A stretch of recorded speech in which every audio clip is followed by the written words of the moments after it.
Hey there. I apologize ahead of time. This is going to be a weird episode, but don't freak out just yet. Let me explain what happened and why I'm doing what I'm doing in the way that I'm doing it, if that makes any sense. A couple of episodes ago, in fact, during my last digging operation episode, there was some opportunity for me to just gab about stuff because I was doing a lot of grunt work. Digging, to be exact. So I told you a lot of stories about old computer and video games, and I talked a bit about my best friend of 44 years, Eric. I even said hi to him on the episode, and that video went live just after midnight on the 27th of October, and a little less than 24 hours later, Eric had passed away from a sudden and serious medical problem. Now, there's a whole lot of stuff swirling around that, and I'll be flying to Phoenix in a couple of weeks to say my last goodbye to him. But the point is that I'm hurting, and in a way that few others can probably understand. He was my best friend probably longer than most of you have been alive. He and I grew up together. We shared key events in our lives and the lives of our families. We worked together off and on. We played together. And I always thought that once we both retired, we would just goof around like we did as kids, and it would be a glorious way to spend what was left of our lives. Obviously, that can't happen now. And there's a big old Eric-shaped hole in my heart now. Now, people handle grief in all sorts of different ways, and as I've been working through mine the past few days, there was plenty of talk about the good old days and our memories, the good, the bad, and the ugly. And then it dawned on me that there are so many stories that Eric and I shared, and now that he's gone, I'm the sole keeper of those stories. So what I want to do is dedicate this episode to my best friend, my brother from another mother. In fact, my brother that is far closer to me than even my actual brother, as well as probably the main male influence in my life, even more influential than my dad and my stepdad. If we do go somewhere else after we are done here, then I know that my old friend is in a much better place, and that softens the blow somewhat. So I'm going to just do my digging because that's still one of the best and most effective ways for me to relax and decompress. And I will tell you more stories of growing up, and hopefully you find some kind of value in this. But for me personally, I think it will be valuable and, in fact, important for me, as it will be one big therapy session. I just need to do this. So the story begins way back in 1980, just a few years after the dinosaurs were killed off and the glaciers from the last ice age had receded. My folks had divorced a few years before that, and I was living with my mom and little sister up in the Inland Empire, about 30 miles due east of Los Angeles. My mom was working 2 full-time jobs and a part-time job to keep us clothed, fed, and under a roof, and it was hard. So she decided that we would move to San Diego, where she could be closer to her family for support. So we moved, and in the first week of November of that year, I started at a new junior high school. Let me pause here for a moment to take in the scenery.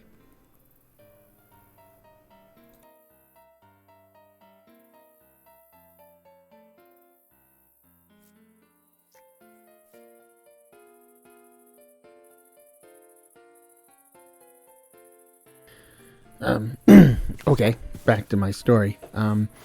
Obviously, I didn't know anyone, and I was already well on my way to nerdy geekdom. I didn't dress right. I wasn't interested in the right things, and when the local kids got a hold of my transfer report card, I was labeled a Poindexter right then and there. It was the type of thing that Disney makes into a straight-to-video release.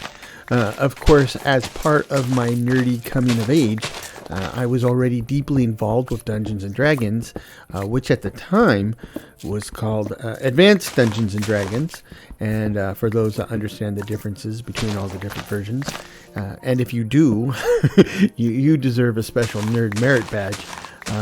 Anyway, I played D&D, and when I heard that they had a D&D club at the school, I went in the hope that maybe I could get to play.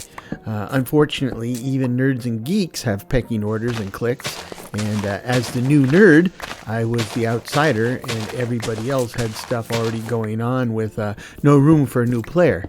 So I sat in a corner by my hyper-introverted self, and I started rolling up characters, because that's what role players do when they want to play, but they can't find an actual game or anyone else to play with. And while I was sitting there, unhappily rolling up characters, this lanky kid with runaway hair and a lopsided smile came up and said, "Hi, I'm Eric. Want to roll up characters together?" And that is how the story begins. I already told you about how we spent all our quarters playing stand-up video games, and how we conned all the local retailers into letting us play their demo consoles until they caught on that what was really going on. We also played a lot of D&D. There were some high school geeks in the condo community I lived in, and we would play a lot of D&D with them too. We also spent a lot of time riding our bikes all over our part of the city, and sometimes even to more distant neighborhoods. During the summers, we spent a lot of our time at or in the community pool, and we played a lot of sand volleyball at the neighborhood court next to the pool. We went to the beach when we could score a ride, though it was only 5 miles away, but the direct roads were narrow and pretty dangerous at the time, so we never even attempted it by bike. And so that is the backstory behind what you'll hear in this episode. It will help you understand the other stuff better. So there is the time that Eric got us stuck 10 miles from home, and we had to break several federal laws to get home. As I said, we were role players, and we rarely had any money, but that didn't stop us from wanting to go to the game store to look at the new rule books, the modules, and the miniatures. Unfortunately, for us, the closest and best store for that at the time was about 10 miles distant, and it was on the exact opposite side of a big naval air station. So we were 14 or 15 at the time, so driving was out, and we had nobody to give us a lift. But then Eric came up with a plan. Now, in the days before smartphones or even the internet, stuff was written on physical paper, and he had gone out and collected a bunch of actual paper bus schedules and had been studying them to figure out the bus routes and then the transfers that we would need to take to make it to the store and back. And then he showed me his plan, and quite frankly, I thought he was a genius. So on Saturday, we goofed around our neck of the woods for a bit, and then in the early afternoon, we headed out on our own little voyage of discovery. Now, because the buses kept stopping and there were layovers at the transfer points, it took us about 3.5 hours to get there. But we arrived and spent almost 2 hours at the store looking at almost every single thing they had and chatting with the staff and the other customers. We were in our element, right? But then it was time to come home, so we went back to the bus stop and prepared to basically do the exact reverse of what we did to get there. We stood there for over half an hour, but each bus that came by was the wrong one. Of course, we started to wonder if maybe we were at the wrong stop, but the sign on the actual bus stop listed our bus route, so we waited another 10 or 15 minutes until we finally spoke to the driver of the next bus, which was not the bus we were looking for either. And we explained to him which bus we were waiting for and asked him to confirm that it would indeed stop there, and he confirmed it. However, he also told us that it runs for limited hours on the weekends, and so the next bus on that route wouldn't arrive until the next day, Sunday morning. Excuse me. So the bus driver wished us luck and drove off, and I gave Eric the side eye, and he turned beet red. So we tried to call home, but we couldn't reach anybody, and my mom was working. She was a police officer at the time and worked shift work. So we decided to try and walk home. Now, at that point, there were no arterials along the most direct route, just a freeway that ran down one side of the naval air station. So we figured that we would walk down the shoulder of the freeway where pedestrians are not allowed to walk. And at some point, a highway patrolman would spot us and probably give us a stern talking to and then drive us home. I mean, it was a pretty good plan. I think it was Eric's. So as we started walking some more, no police or highway patrolmen stopped us. We never even saw any drive by. But at one point, we spotted a hole in the fence of the Naval Air Station. And we knew that if we got into the Naval Air Station, we could save ourselves a lot of time and distance. And this part of the air station was mostly wild sagebrush and scrubland anyway, so we would probably go unnoticed. So we climbed through the hole in the fence and started walking as directly toward home as we could. And soon we found a dirt road, so we started following the dirt road as the sun sank lower and lower in the west. We soon came to a warning sign at the side of the road that told us that we were about to enter an area where we may encounter unexploded ordnance, and of course to use extreme caution. So to recap the story so far, we were illegally trespassing on a federal military installation and about to go down an unfamiliar dirt road that may or may not contain unexploded bombs and shells, and the sun was going down fast and we had no lights with us or around us. Anyway, so we went down the road, and before the light completely failed us, we could see vehicle tracks in the dried mud. Tracked vehicles had been through here, like tanks or armored personnel carriers. So I continued to give Eric the side eye a few more times, but he probably missed him in the dark.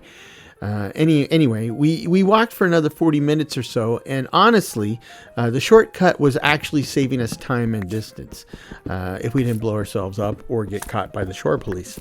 However, we came over a low rise and found that we were about a quarter mile away from the main gate to the base, and at that point, we decided that we would just walk up to the sailors at the gate and give ourselves up.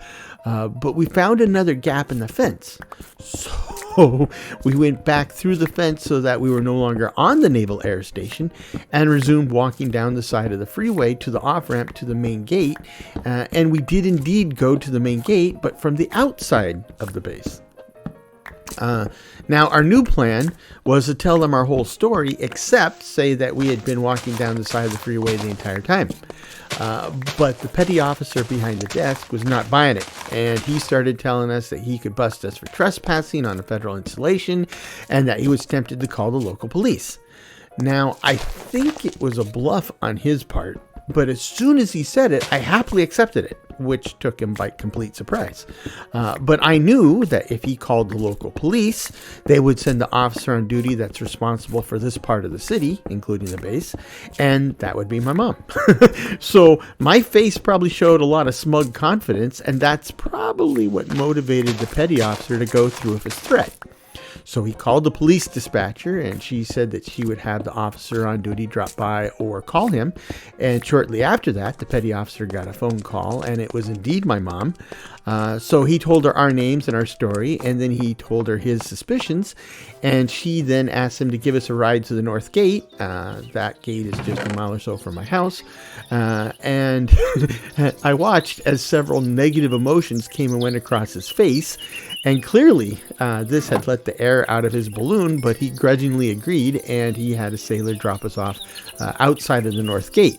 And then Eric and I continued our walk home in the dark while congratulating ourselves from avoiding a federal prison sentence, when in fact we were saved, despite ourselves, by sheer dumb luck and coincidence.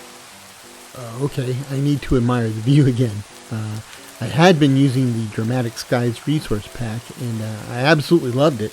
But I found the hyper-realistic sky resource pack, and I think I love it even more. One of the reasons is that I no longer get tomatoes. I no longer get tornadoes with every rain shower. I get rainbows instead. And what's not to love about that?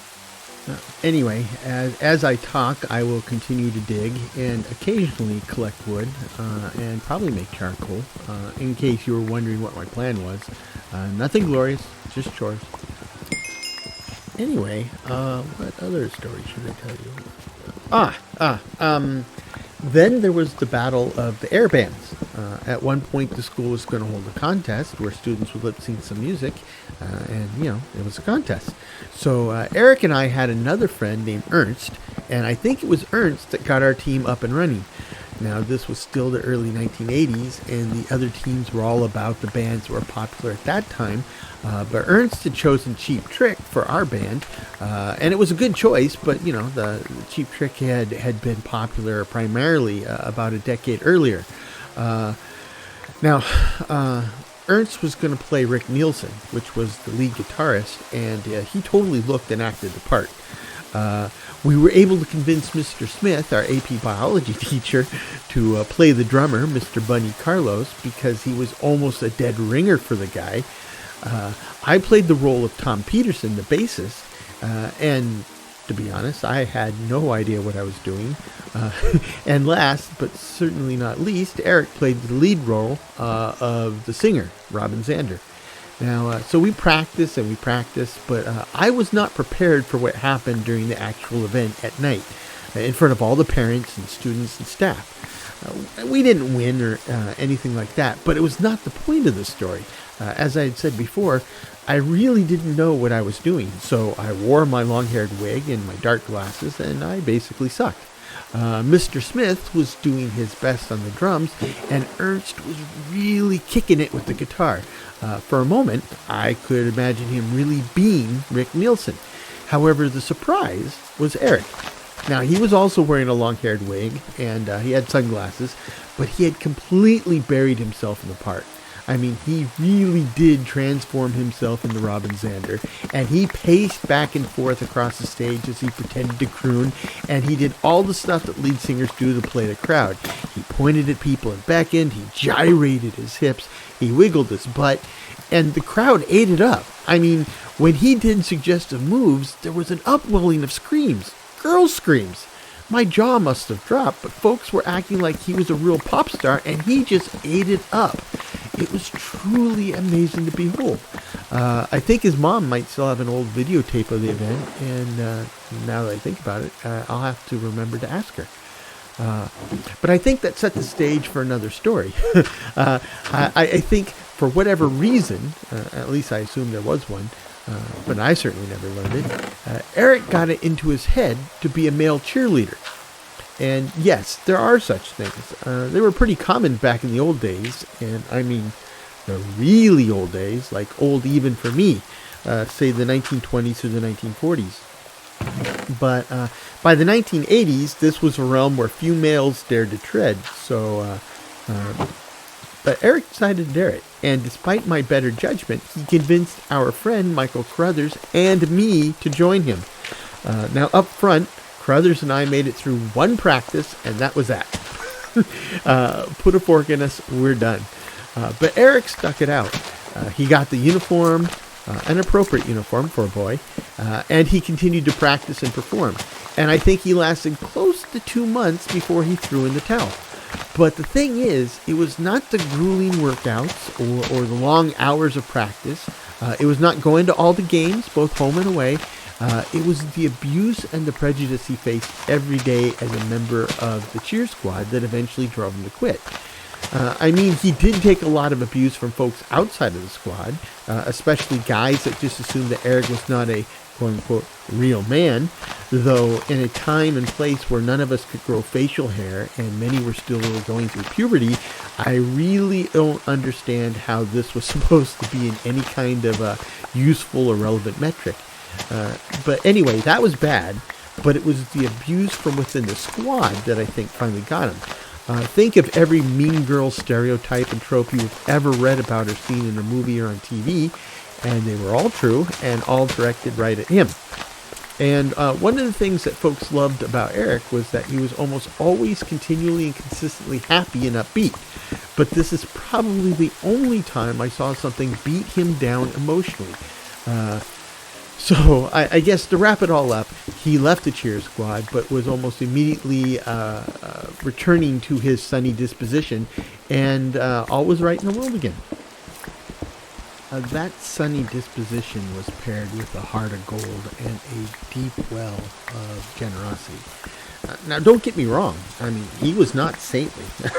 I mean, sometimes he could swear and say things that would make a sailor blush, but he was truly somebody you wanted in your corner. And sometimes we took advantage of that deliberately, and sometimes not so deliberately. He was one of the first, maybe the first of our group to get a job. And I remember when he left his first job, he had a big fat final paycheck. And so he decided that he would take Evan, another one of our friends, and me to the local pizza place to share a party-sized pie and a pitcher of soda. So we were all at the pizza place, and Eric made the order, and they started making it right away because it was like 2 in the afternoon and they had nothing else going on. But when Eric went to pay for it, he discovered that he had left his wallet at home, truly left it at home. So he asked if he could run home and get his wallet, but in the meanwhile, would they continue the order and serve it to Evan and I when it was ready? And the guy behind the counter agreed, so Eric tore off on his bike to go get his wallet, and Evan and I hung out and watched the Three Stooges on the big projection TV. Now, Eric had told us not to wait for him and to begin eating when the pizza came out. Well, the pizza came out. And Eric was still gone, so Evan and I began to eat the pizza and drink the soda. So Eric had ordered the big party-sized pizza. Not a large, but a big old monster pizza that was so big that it made no sense to try to slice it in regular triangular slices. They just hacked that thing up into big squares instead. So Evan took a piece, and I took a piece, and we ate them. Then Evan took another piece, and I took another piece, and we ate those too. However, there was something else happening here. In my circle of friends, we were all, friends, but we were all naturally and highly competitive. So I could almost see it in Evan's eyes, and I was just responding naturally. I was not going to let him eat most of the pizza. And in my reptilian teenage male brain, the most effective way of doing that was to eat most of the pizza myself. And thus began the race. Like John Henry working against a steam engine to dig a tunnel, Evan and I raced to eat a pizza that was the size of a manhole cover.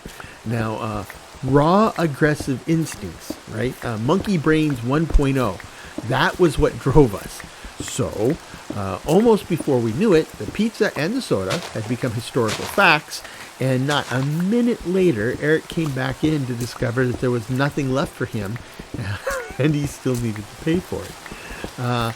The look of astonished disbelief on his face is burned into my memory, but Eric being Eric, he laughed it off. However, it was the last time that he ever left Evan or I alone with his food, except for the M&M incident, but I won't go into that here. Some things need to remain private, or at least not broadcast to the entire world on YouTube. Now, you need to remember that we're talking about the 1980s, so it was a very different time and place. Yes, the Manson family had done some crazy stuff a decade and a half earlier, but 911 and the later events that transformed us into a paranoid and hostile society were still in the future. So folks didn't react to things like they would today. And I make that little disclaimer because Eric was one of the primary architects behind our hide-and-seek games.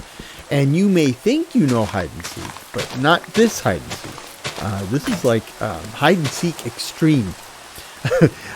It started out with the condo complex I lived in. It was mostly a bunch of townhouses scattered around a large park-like space with landscape walkways and such. And somehow, some way, we got it into our collective heads to play hide-and-seek out there at night.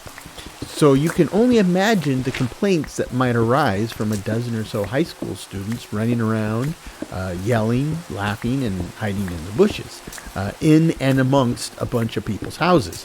So it was probably less than an hour before the security guard showed up and told us to knock it off. Now, we pointed out that we were not hurting anyone or anything, and it was a great way to blow off steam. And where else were we to go? But the security guard pointed out that the complex was immediately adjacent to an elementary school and a junior high school.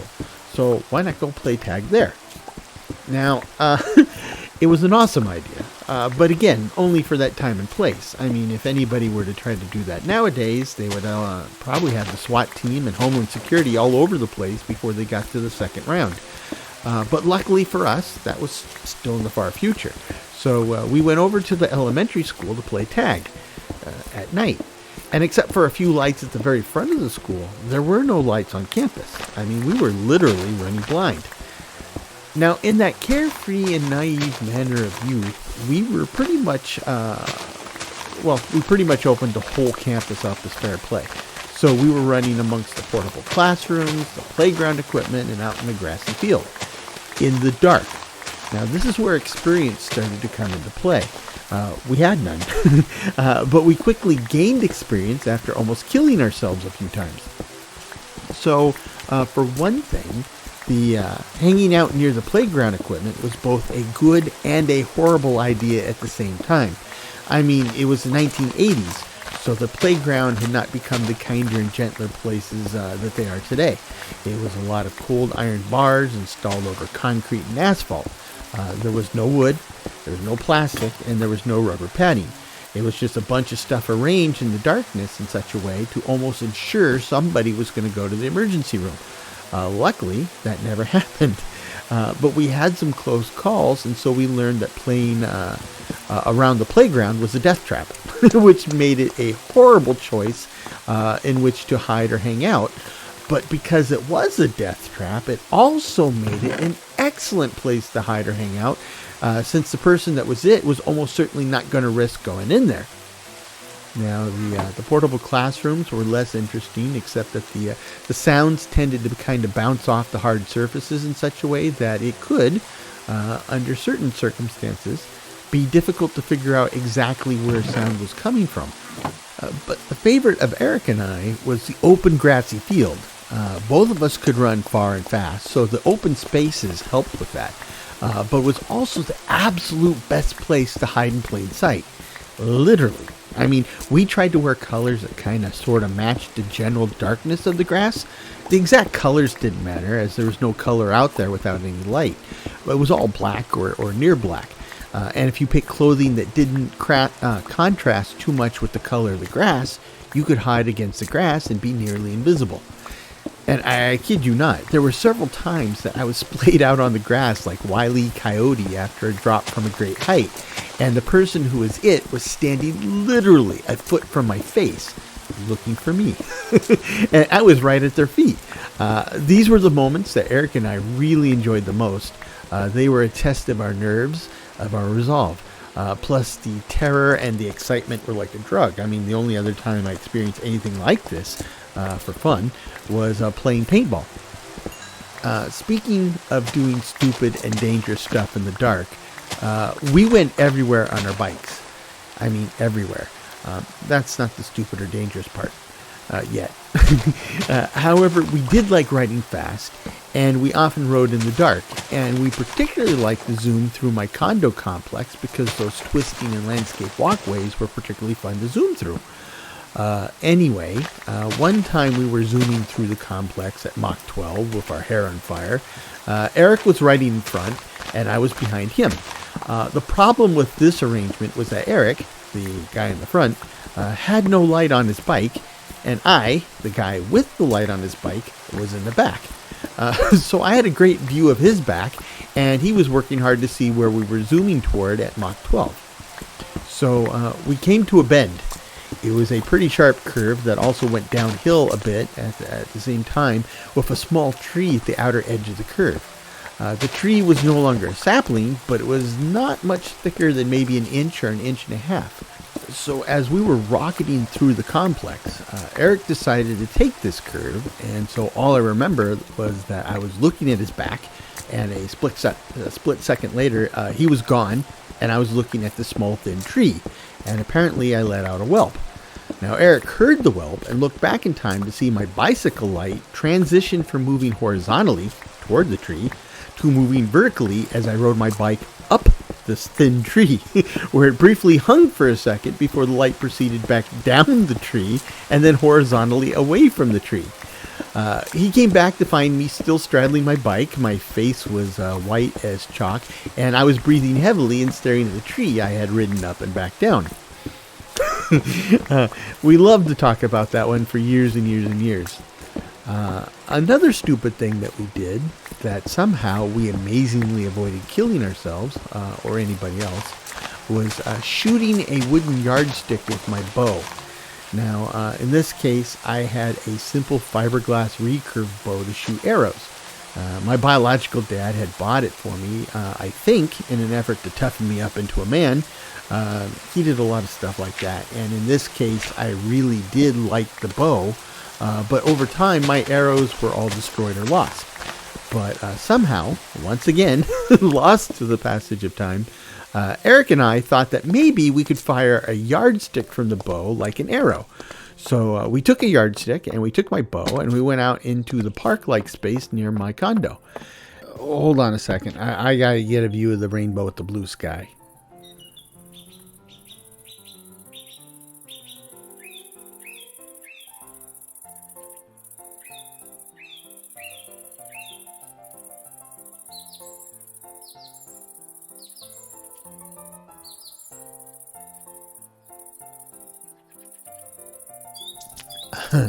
Awesome. Simply awesome. Anyway, as I was saying, yeah, you can indeed fire a yardstick from a bow. However, despite the obvious here, I will still say that a yardstick is not an arrow. It has a completely different set of flight physics due to its properties. An arrow is strong, straight, and rigid, and in fact designed to be shot from a bow and go wherever the archer intended, if they're skilled enough. A yardstick, on the other hand, is made to measure distance and not be fired from a bow. So it's flat and thin and made from some kind of cheap but fairly flexible wood, and it's just over a yard long. Now, what all of this means is that when fired from the bow, the yardstick would flex and bend, and being wide and flat in shape, the flexing and bending would guide air along its sides in weird and unpredictable ways, depending on how the yardstick flexed. So the stick would absolutely and positively never fly straight. It would twist and curve around like an angry eel. How we managed not to impale ourselves, I'll never know. But we giggled like the idiots we were. And would I do it all over again? Oh, God, no. And I would go out of my way to stop anyone I see doing it, because this is ridiculously dangerous. This is the part where I should say, kids, don't try this at home. But I'm not, well, I am going to say to anyone and everyone hearing this, kids, adults, certified stunt professionals, don't try this at home or at work. With or without adult supervision. In fact, don't try it anywhere in the known universe. If you can somehow figure out how to get into an unknown universe, go ahead and knock yourself out. Maybe literally. Then there was the time that I was at my first bona fide job. I was working in a donut shop, and as you can well imagine, I served donuts and coffee. I helped make donuts and coffee, and I did a lot of cleaning, both behind the counter and in the dining area. One of the things I had to do was clean the front of the glass cases, because it's a donut shop, and most people don't know the proper name of the donuts they want, so they point. And of course, they almost invariably point, but also touch the glass while they point. So within a shift, there would be literally hundreds of fingerprints to wipe off. So I was just finishing my latest pass through the dining room, including wiping off all those fingerprints, when in came Eric, Crothers, and one of our other friends, Sean. Now, they came in because they were just goofing around, and they thought it would be a great chance to come in and give me a hard time, because that's what juvenile males do to show that they like somebody, which is somehow supposed to be different from giving people a hard time because they don't like them. Don't ask me to explain it. I used to think this way, and even from the inside, I couldn't explain to you how or why it was supposed to work. Anyway, they came in and they gave me some grief, asking goofy questions about the menu and just generally being obnoxious because they were the customers and I had to serve them. Then they headed out the door, only after stopping to add dozens of greasy fingerprints on the front of the glass. Now, they were gone for about an hour before they returned, but this time all three of them were definitely not happy about something. So I asked them what happened, and all three of them pulled out and held up a traffic ticket. Crothers got his ticket for driving a moped and towing somebody on a bike, who was Sean. Sean got his ticket for grabbing onto the back of Crothers and being towed. Eric got his for driving without a license. Now, maybe it was karma, maybe it was bad luck. However, I still like to believe it was karma because Eric had incredible luck.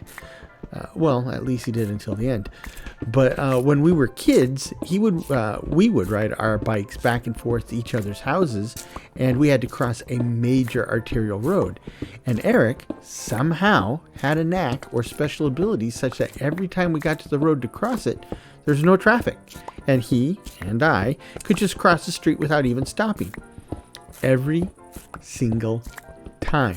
It was the busiest street in our neighborhood, and for over 100 instances in a row, he didn't have to brake or yield to oncoming traffic. I tried to see how far I could get when I was on my own, and my average was 3, and my all-time highest score was 7. He just had that kind of luck. Later, when we had learned to drive, his luck shifted to parking. Eric could always drive into a parking lot and immediately find a parking spot up front. Well, almost always. But it was uncanny how he could just drive into the parking lot, straight up to the front row, and the row closest to the stores, and there would be a spot waiting for him. Incredibly, this luck would even work for him during the Christmas season, where folks are cruising the parking lot for 20 minutes to find any open spot. And here comes Eric, parked. Now, in hindsight, I think that maybe luck is the wrong word. Perhaps he was charmed or blessed. I think there is, or was, a kind of deliberateness to his luck. The fun did not end when we graduated high school. He joined the Air Force, and I joined the Air Force, and we briefly saw each other at technical school. But it was not until we both left active duty 4 years later that we were reunited. We had both returned to San Diego to live, but Eric had been stationed in Oklahoma, and he had brought his girlfriend Donna back to San Diego with him. They eventually got married. I was the best man, and they were living in an apartment. Now, Sean was there too, and I think he was either living nearby or he was their roommate. I don't remember exactly. Anyway, there was a conversation between Eric and Sean about dry ice, the expansion of carbon dioxide, and the overall strength and specific weakness of plastic soda bottles. Yep. We had conversations like that all the time, which is probably why we enjoyed The Big Bang Theory so much. Anyway, these two had the idea to run an experiment. So they both figured that the weakest point of the soda bottle is the cap, and then if we added some dry ice to the soda bottle and filled the bottle up about a quarter full, we could put the cap back on the bottle and then place the bottle upside down into the water, so at the top of the bottle was pointing at the bottom of the water container, and when the dry ice had melted enough, the built up carbon dioxide would create immense pressure and the weakest portion of the bottle would fail. Boom, into the water. Now that was a theory, and so they put it to the test. Unfortunately, they were wrong on several points. However, I'm getting ahead of myself.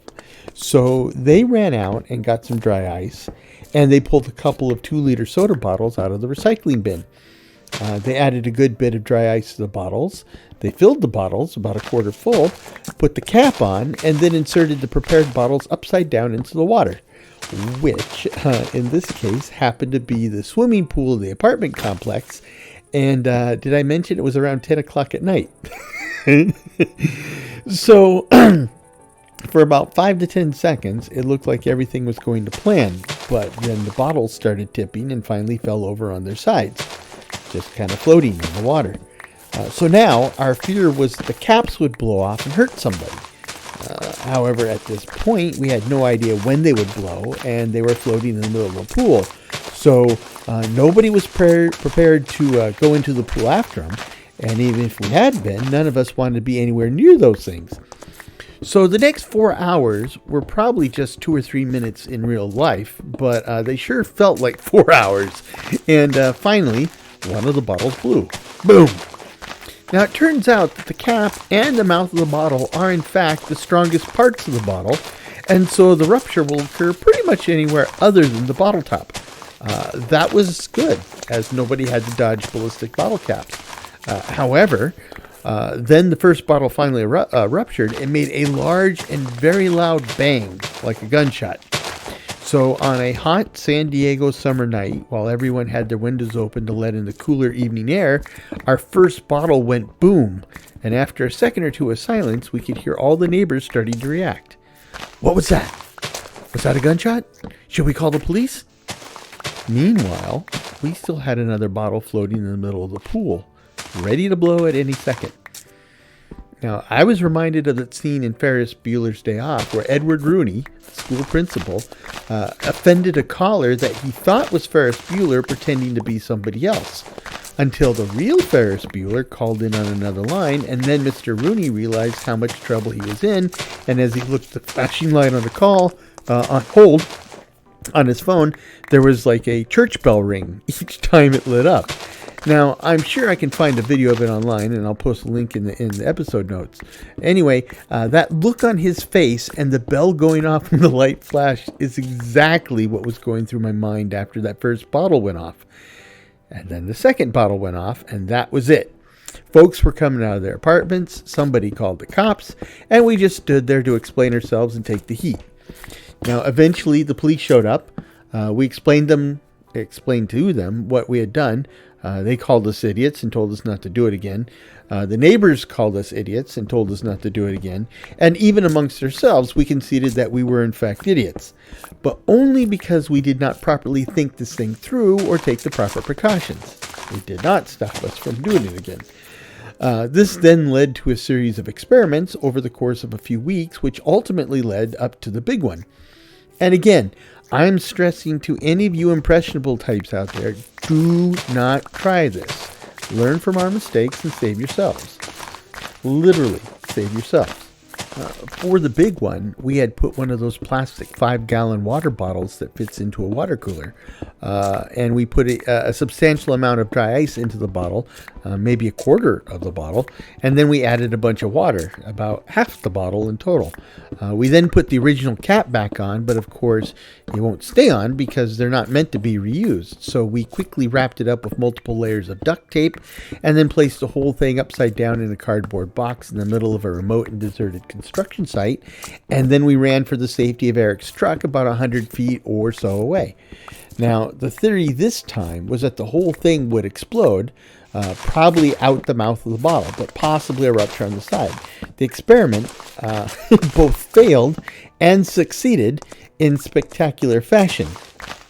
So as we stood there waiting for at least 5 minutes, with the amount of dry ice and water we'd put in the bottle, we figured that something definitely should have happened at that point, but nothing seemed to be happening. But then we thought we heard a noise. Now, it was certainly not an explosion or a boom, but more of a hissing sound.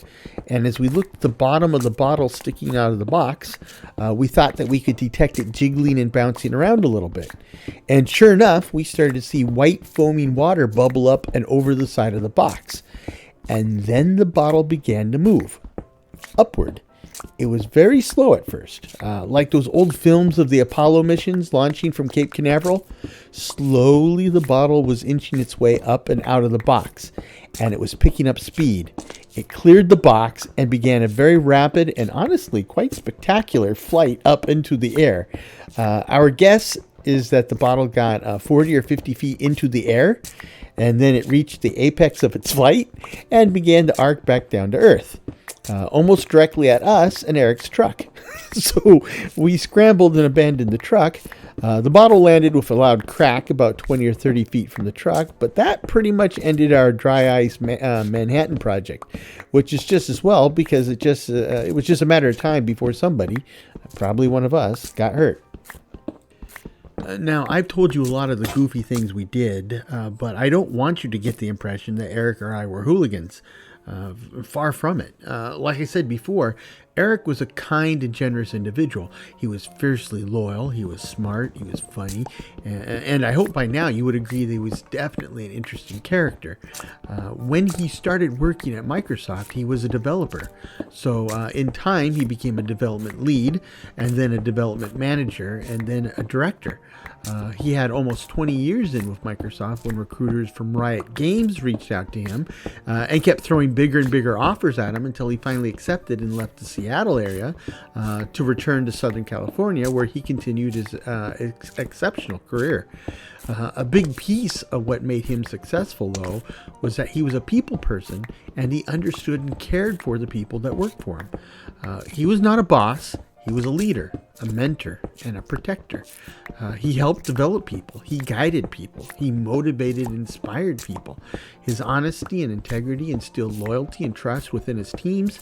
And even when people were no longer working for or under him, they stayed in contact and treated him with respect and admiration. He never did make vice president, and that was surprising because I think he was eminently qualified. Certainly more so than some of the people that have the title. However, he did all of that without so much as an associate's degree. And I think that is what probably kept him from going even further in his career. Eric did eventually retire. He retired on October 18th, but he didn't quite make it 10 days before he passed away. So he really didn't get much out of that retirement. And he wasn't old. We are 57 years old. For some of you, that might seem like we were there when they built Stonehenge, but by the time you reach your 40s, you realize that 57 is not old. So in this case, Eric's luck seemed to run out. I'm reminded of that scene in Blade Runner where Mr. Tyrell is talking to the replicant Roy Batty, I think, and tells him that the light that burns twice as bright burns half as long. Now, in a way, I kind of think this applies to Eric in his life. He accomplished so much. He made such a big impact on those around him. Maybe he just burned so brightly that he too burned out before his time. I don't know. What I do know is that I miss him terribly. I know that many others do as well, and perhaps that's a measure of a person's worth, how much they're missed when they're finally gone. Now, for me, there will never be another Eric. I don't have another 44 years to build another relationship like this, but I think that perhaps you do. Every time I wrap up one of my videos, I wish you good health, good spirits, and a little good fortune.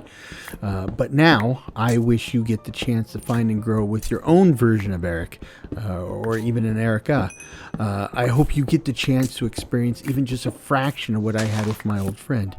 It's the best I can offer you. And if it ever happens for you, I think you'll find yourself rich beyond compare, regardless of how much money you have or how big your house is.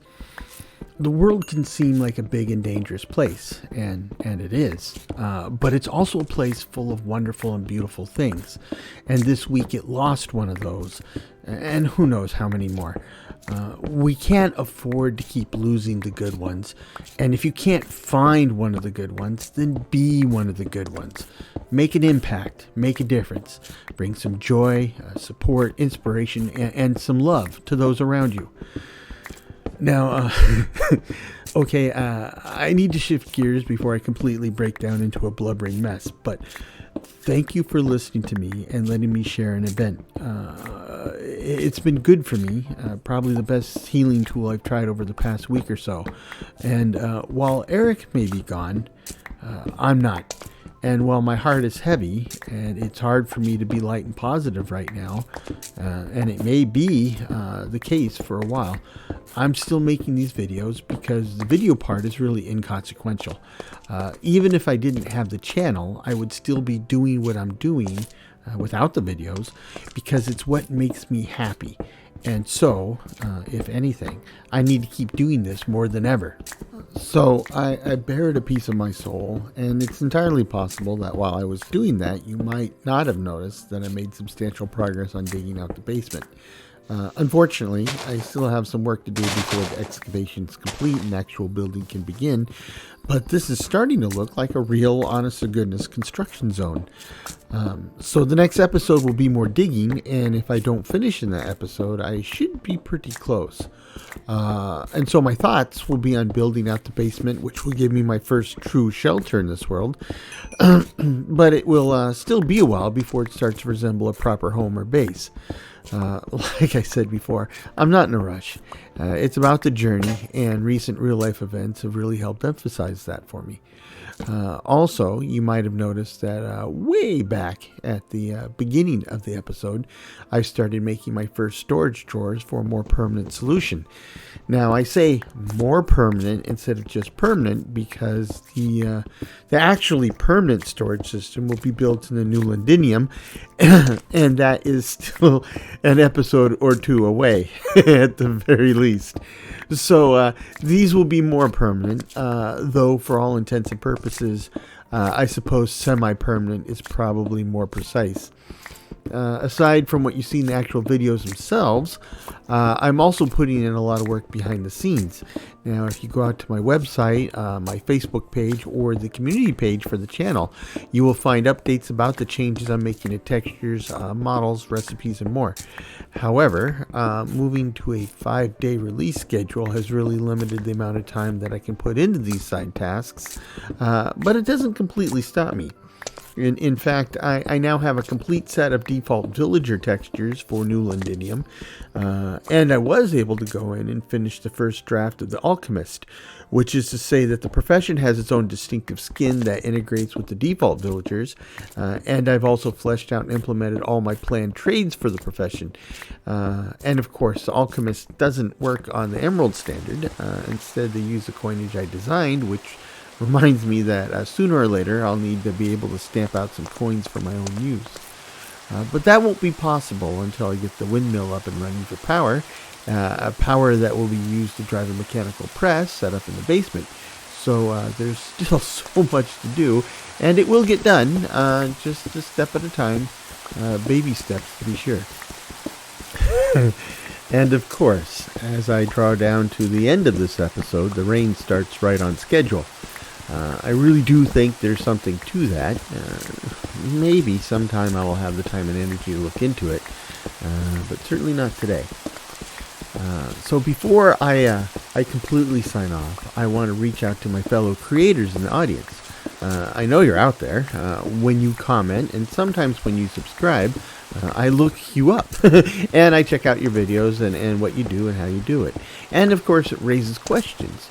And so I want to throw one of these questions out to you here, which is, where do you get your music? Now, please post a comment below to let me where you prefer to get your music.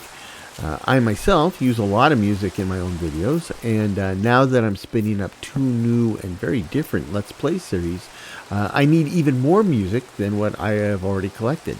Now, the Greifenhorst series is medieval and fantasy based, so yeah, I'll be collecting a bunch of music that fits that theme well.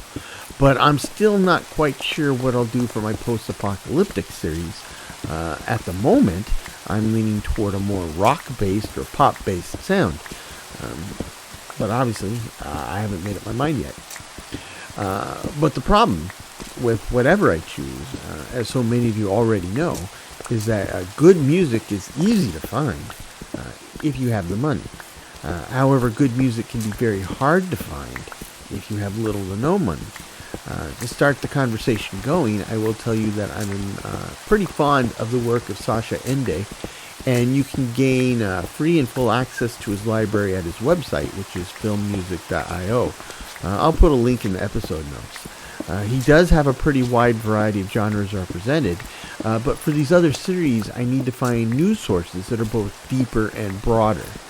Hopefully, one or more of you can point me in the right direction, and I would surely appreciate it. So, until next time, I hope this finds you and yours in good health, good spirits, and a touch of good fortune. Cheers.